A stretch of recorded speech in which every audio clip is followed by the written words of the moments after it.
EMMC သုံးတဲ့ device တွေဆိုရင်ကိုယ်စီမှာက SSC ဘိုးမရှိဘူးဆိုရင်ဘာသုံးလို့ရလဲဆိုရင် EasyJet Plus ရှိတယ်ဆိုတော့ EasyJet Plus သုံးပြီးတော့မှdata ပြန်ရေးတဲ့နည်းပေါ့နော်အဲ့တော့ရန်ကြီးထွေထူးခက်ခဲတော့မဟုတ်ဘူးအဲ့တော့ဒါက EMMC ရဲ့ UI ပေါ့နော်အဲ့တော့ဒါလက်ရှိမှာ EMMC socket ထဲမှာထည့်ထားတယ်ဒါမှမဟုတ် ISP ချိန်ထားတယ်ဆိုရင် EMMC socket သုံးမဟုတ် ISP ဆို high power ပေါ့အဲ့တော့ socket ထဲမှာချိန်ထားတာဖြစ်တဲ့အတွက်သူတို့ဒီ data ဒီ 8 bit အလုပ်လုပ်မယ်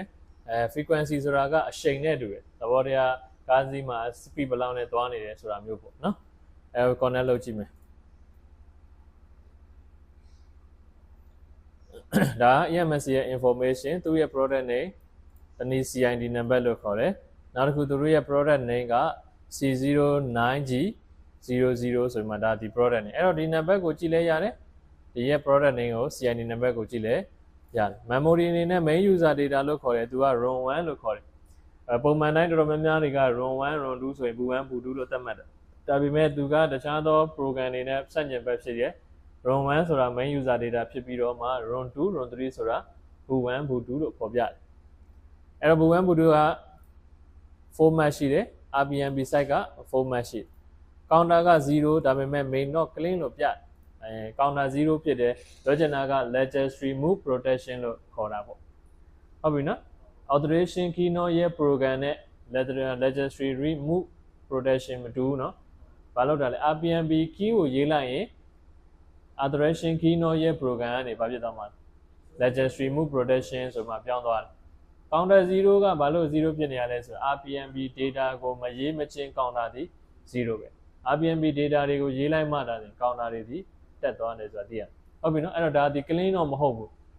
ဟုတ်ပြီနော်အဲ့တော့ MDK device တွေမှာ EMMC device တွေကို IC chain တဲ့အခါမှာ clean ဖြစ်တာမဖြစ်တာတော့ EMMC မှာပြဿနာမရှိဘူးသို့ပေမဲ့ product name ဒီဘာဖြစ်ဖို့လို့လဲမှန်ကန်ဖို့တော့လိုတယ်ဆိုတော့သိရမယ်နော် KPS ဆိုတို့တွေက ROM1 main user data ဒီ 256K ရှိတယ် ROM2 ROM3 ဒီဘယ်လောက်ရှိလဲဆိုရင်ခုနလိုဘယ်လောက်ရှိလဲဆိုရင်ခုနက format ရှိတယ်နော် format ရှိတယ်အဲ့တော့ဒီကောင်မျိုးအတွက်ဆိုရင်တို့တွေကဘာလုပ်ရမှာလဲဆိုရင် data ရေးရမှာပေါ့နော်အဲ့တော့ဒီနေရာမှာ boot configuration ဒီ0848ဆိုတာဖြစ်တဲ့အတွက်ဘယ်ကနေ boot တက်လဲဆိုရင် boot partition 1 is enable for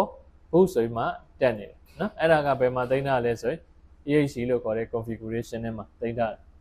ကဲပြီးတော့လောလောဆယ်မှာတို့တွေက logo ရဲ့နေတဲ့ device ဖြစ်ဖြစ်ဟာလာဒီဟာကို factory reset လုပ်ပြီးတော့မှ data ပြန်ရေးမယ်ဆိုခဲ့ရင်ဘယ်ထဲကိုသွားမှာလဲဆိုရင် EMMC ရဲ့ config ထဲကိုသွားမယ်အဲ့ဒီထဲမှာ event ထဲကိုသွားမယ်အဲ့ဒီထဲမှာစံဆောင်တစ်စိတ်ဖြစ်ခဲ့ရင်တော့ဒီပေါ်က function တွေကိုသုံးချခွင့်ရှိမယ်စံဆောင်တစ်စိတ်မဖြစ်ဘူးဆိုရင်တော့အောက်က universal factory reset ဆိုတဲ့ဟာကိုသုံးဟုတ်ပြီနော်ဒါစီပါတယ်လဲဆိုရင် IC ထဲမှာရှိတဲ့ data တွေကိုမလုပ်လိုက်တာလဲ factory ဆင်းလိုက်တယ်ရမယ်နော်ပြီးရင် check ပြန်လုပ်မယ်အဲ့တော့ဒီဟာမလုပ်ခင်တော့အရေးကြီးတဲ့ဘာတွေကို bucket ထုတ်ဖို့လို့လဲ partition တွေကိုဘာတွေ bucket ထုတ်ဖို့မလို့လားလို့တယ်ဟုတ်ပြီဒါဆိုရင်ဒီနေရာမှာရေးမယ်ဆိုရင် right vendor ရေးတဲ့အခါမှာတို့တွေက MDK device ဖြစ်တဲ့အတွက် sector တွေကိုရေးလို့ရတယ် MDK မှာ EMMC ဖြစ်ခဲ့ရင် sector တွေကိုတိုက်ရိုက်ရေးလို့ရတယ်အဲ့တော့ဒီမှာ vendor ဆိုတဲ့နေရာမှာ scatter ကိုရေးမယ်မဟုတ်ဘူးနောက်တစ်ခုက rebind vendor ဆိုတာကဒါက IC ထဲမှာရှိတဲ့ table တွေကိုဖတ်ချင် IC ထဲမှာရှိတဲ့ table တွေကိုဖတ်ချင်တယ်ဆိုတော့ဒီကဒီမှာ partition from device ထဲမှာရှိတဲ့ partition တွေကိုဘာလုပ်မှာလဲဖတ်မယ် partition table နော်ပေါင်းဘာလို့လဲတို့တွေ factory စဉ်းထားတယ်မဟုတ်လားရမယ်နော်ကဲပြီးဒါဆိုရင်တို့တွေကခုလက်ရှိက firmware ရေးမယ်ဘယ်တဲ့ firmware ကိုရေးမှလဲဆိုရင်ခုနက late ပေါ့နော် README 40C engineering firmware ကိုရေးမယ် firmware တွေဒီဇက် final လာဖြည့်ချလိုက်ရင် image ရဲ့ flash software ရဲ့တွေ့မယ်အဲ့ဒီမှာ scatter တွေ့မယ်ဆိုရင်ဒါဒီ MDK device ဆိုမှသိပြီအဲ့တော့ဒီ scatter firmware ကိုမှ MDK device ဖြစ်တဲ့အတွက် EMMC လဲသုံးထားတာဖြစ်တဲ့အတွက်ရေးလို့ရတယ်ရေးမှဖြစ်တဲ့အတွက် write ဘာ device ကိုရေးချင်တာလဲ MediaTek from scatter from file ဆိုတာက bucket ထုတ်ထားတဲ့ block တွေကိုရေးချင်တယ်ဆိုတာကိုသုံးတယ်အဲ့တော့ from scatter ဆိုတာရွေးမယ်ပြီးပြီဆိုရင်ဘာကိုသွားမလဲဆိုရင်ခုနက factory firmware တွေက scatter ကိုရေးလိုက်မယ် စာအုပ်ထဲမှာတစ်ချက်ပြပါအောင်စာအုပ် အဲ့ထဲမှာတို့တွေဒီစကက်တာရေးတဲ့နည်းသင်ပေးထားတာရှိကျေးဇူးအဲ့တော့ဒီနေရာမှာဒီစကက်တာတက်ကနေရေးမယ်ဆိုရင်ဒီနေရာမှာသိဖို့ကဘာအမှန်ချစ်ခဲ့ဖို့လို့လဲဆိုရင် first ဒီ repetition ဆိုတာဘာလို့ဖို့လို့လဲအမှန်ချစ်ထားဖို့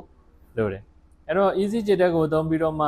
ဟာလား EMC firmware ရေးနေ CID နံပါတ် chain နည်းရယ်နောက်တစ်ခုက firmware ရေးသားနည်းဆိုတဲ့သင်ခန်းစာမှာရှိစာမျက်နှာ134 135မှာပါတယ်ဟုတ်ပြီနော်ဒါကဘာသုံးပြီးတော့လဲဆိုရင် easy ကြတဲ့သုံးပြီးတော့မှရေးတဲ့နည်းပေါ့ဟုတ်ပြီနော်အဲ့တော့ easy ကြတဲ့သုံးပြီးတော့မှ MTK device တွေသုံးထားတဲ့ MTK device တွေက EMMC ဖြစ်ခဲ့ရင် easy ကြတဲ့ရှိတဲ့ user တွေအနေနဲ့အခုနည်းကိုသုံးပြီးတော့မှဘာလုပ်လို့ရတယ် firmware ရေးလို့ရတယ်လို့ဆိုလိုတာဟုတ်ပြီနော်ကဲဆိုတော့တို့တွေကဒီနေရာမှာ IC ထဲမှာရှိတဲ့ဘာ data မှမရှိတော့ဘူးဆိုရင်သူ့ကိုဘာလုပ်ဖို့လိုလဲဆိုတာအရေးကြီးဆုံးချက်က repetition ဆိုတာအမှန်ချစ်ဖို့လိုတယ်ဟုတ်ပြီနော် partition တွေကိုအသစ်ပြန်ပိုင်းပြီးရေးမှာဖြစ်တဲ့ repetition ဆိုတာအရေးကြီးဘူးရဲ့နောက်တစ်ခုကဒီ easy ကြတဲ့ဒီ2နဲ့ရေးမယ်ဆိုရင်သူက table တွေကိုတိဆောက်ပေးပြောချင်တာက SCC4 နဲ့နည်းနည်းတူတယ်ပြောချင်တာနော်အဲ့တော့နှေးတာလေးပဲရှိတယ် repetition ဆိုတာ partition တွေအသစ်ပြန်ပိုင်းမယ် erase ဆိုတာအမှန်ချစ်မယ် sector ရွေးလိုက်ရုံပဲရပြီနော်ပြီးရင်တို့တွေဘာလုပ်မှာလဲ write လိုက်မယ် write လိုက်တဲ့ခါကျရင်ဒီနေရာမှာဘာတွေ့ရမလဲဆိုဒီပုံမှာရေးတာတို့လား creating GPD partitionက create GPD ကို partition မတိဆောက်ဘဲနဲ့ firmware ရေးလို့ရပါမလားမရဘူးเนาะအဲ့တော့ MTK device တွေကိုဟာလား firmware ရေးမယ်ဆိုရင် repartition မှန်ချက်ရမယ်ပြီးရင် GPD တိဆောက်ပေးရမယ် GPD လည်းမတိဆောက်ဘူး repartition လည်းမှန်မချက်ထားဘူးဆိုရင် firmware ရေးလို့မရဘူးအဲ့တော့ repartition ကိုဘယ်လိုချိန်နေမှာအမှန်ချက်ထားဖို့လို့လဲဆိုရင် IC ထဲမှာဘာ data မှမရှိဘူး full run တွေ erase လုပ်ပြီးတော့တဲ့ချိန်တွေမှာတို့တွေဒီ repartition ကိုအမှန်ချစ်ပြီးရေးဖို့လုပ်ရဲဆိုတော့မှတ်ထားရမယ်နော်အဲ့ဒီနည်းတိုင်းရေးရုံပဲပြန်ပြီးတက်လာတဲ့ခါကျရင် define လုပ်လိုက်ရင် partition လည်းရှိရမယ် information လည်းရှိရမယ် book config တွေမှန်ဖို့ဆိုတာကတော့ configuration ထဲမှာ bucket ထုတ်ခဲ့တဲ့ EHC CSC ရှိရင်တော့ပြန်ရေးလို့ရတယ်မရှိခဲ့ဘူးဆိုရင်တော့ကိုယ်တိုင်ဘာလုပ်ပေးရမှာလဲသတ်မှတ်ပေးရဟုတ်ပြီနော်ပြောချင်တာက data ရှိပြီဘူးကဘယ်ကနေတက်ရမလဲဆိုတာမသိခဲ့ဘူးဆိုရင်တို့တွေကဘူးတက်ဖို့အတွက် book partition ကိုသတ်မှတ်ပေးရမယ်လို့ဆိုလိုတာ configuration file တွေကိုဘာလုပ်ပေးရမှာလဲပြန်ရေးဖို့လိုတယ်လို့ဆိုလိုတာသဘောက EHC config လို့ခေါ်တဲ့ဟာလား remain 40c ဆိုတော့ 40c ထဲမှာပါတယ်ဒီလို configuration file ကိုဆိုလိုတာဟုတ်ပြီနော်ဘူးဒီပြန်နေတဲ့မှာလဲ0848ဖြစ်ရမယ်စသဖြင့်ဒါကိုပြောချင်တာနော်အဲ့ဒီ file လေးပြန်ရေးပေးလိုက်ရင်ရပြီအဲ့ဆိုဒါကဘာလုပ်တဲ့နည်းလဲဆိုရင် easy ကြတဲ့သုံးပြီးတော့မှရေးတယ်နည်းအဲ့တော့နောက်တစ်ခုကအမှဒါသူကဘာလုပ်သွားပြီလဲဆိုရင်တခါတည်း config တွေကို register လုပ်ပြီးသွားတယ်အဲ့တော့ easy ကြတဲ့နဲ့ရေးခြင်းရဲ့အားသာချက်ကခုနလို pad လုပ်เสียမလိုဘူး config တွေကိုပြန်ပြေးเสียမလိုဘူးသူကလည်းသူရေးပြီးရတဲ့ registry လုပ်ပြီးသွားတယ်ဘယ်ကနေ boot တက်ပါဘယ်ကနေတော့08ဘလောက်ထားပါဆိုတော့သူကတတ်မှတ်ပေးပြီးသားဟုတ်ပြီနော်အဲ့တော့ဒါကကျတော့ repartition ဆိုတာက IC ထဲမှာဘာ data မှမရှိဘူးဆိုရင်ထည့်ပြီးရေးရမယ်ဟာIC ထဲမှာ data ရှိပြီးသားဆိုရင်တော့တို့တွေက override လို့လုပ်တယ် override လုပ်တဲ့အခါမှာ repartition ကိုမှန်ချစ်လို့မရဘူးရမယ်နော်ဟုတ်ပြီဆိုတော့တို့တွေ identify တစ်ချက်လုပ်ကြည့်မယ်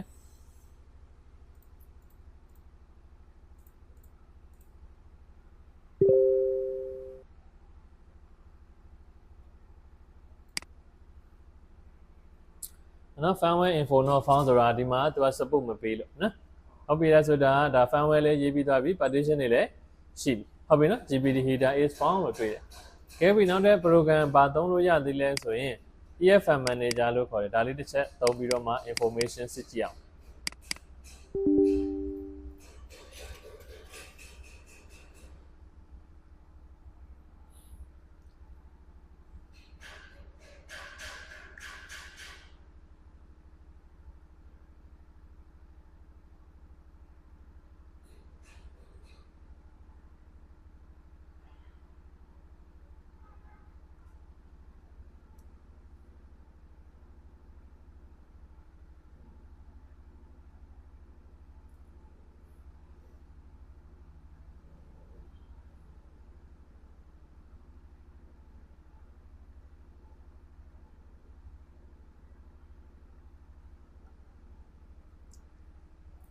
အဲ့တော့ EMMC ကိုပဲရွေးမယ် ပြီးရင် connect လုပ်မယ်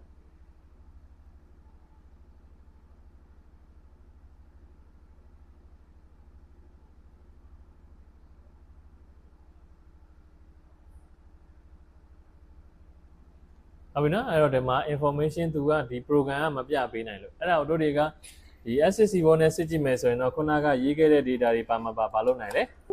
ပြပေးနိုင်တယ်ဟုတ်ပြီနော်အဲ့တော့ပြောချင်တာက data information တွေရှိတယ်လို့ဆိုလိုတာအဲ့တော့ဒီ2နဲ့လည်းရေးလို့ရလားဆိုတော့ဒီ2နဲ့လည်းရေးလို့ရတယ်ဒီမှာကျတော့ firmware ရဲ့ directory တစ်ခုလုံးကိုထည့်ပြီးရေးတာဆိုကြပါစို့တို့ဒီမှာ lake ဆိုရင်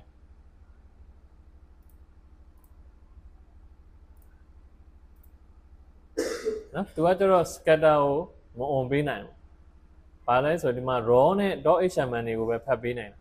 ဒီဘက် D2 ကနေရေးမယ်ဆိုရင်တော့ raw.html တို့ backup firmware တွေတို့ official.html နဲ့လာတဲ့ဟာတွေပဲရေးလို့ရတယ်လို့ဆိုလိုတယ်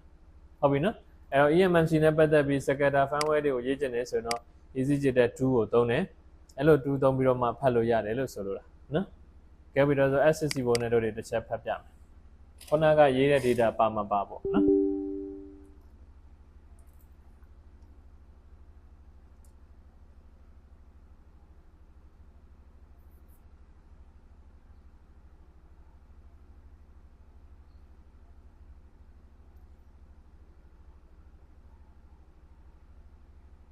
အဲ့တော့ဒီမှာက EMMC try ကြည့်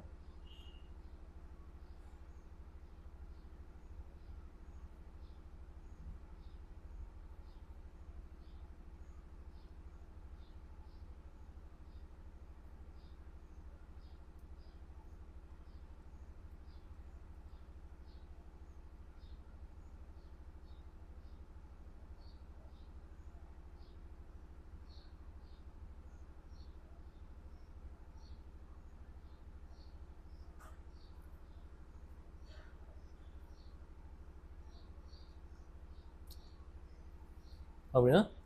ဒီမှာ information တွေပေါ်တယ်ဟုတ်ပြီနော်ရမယ်နော်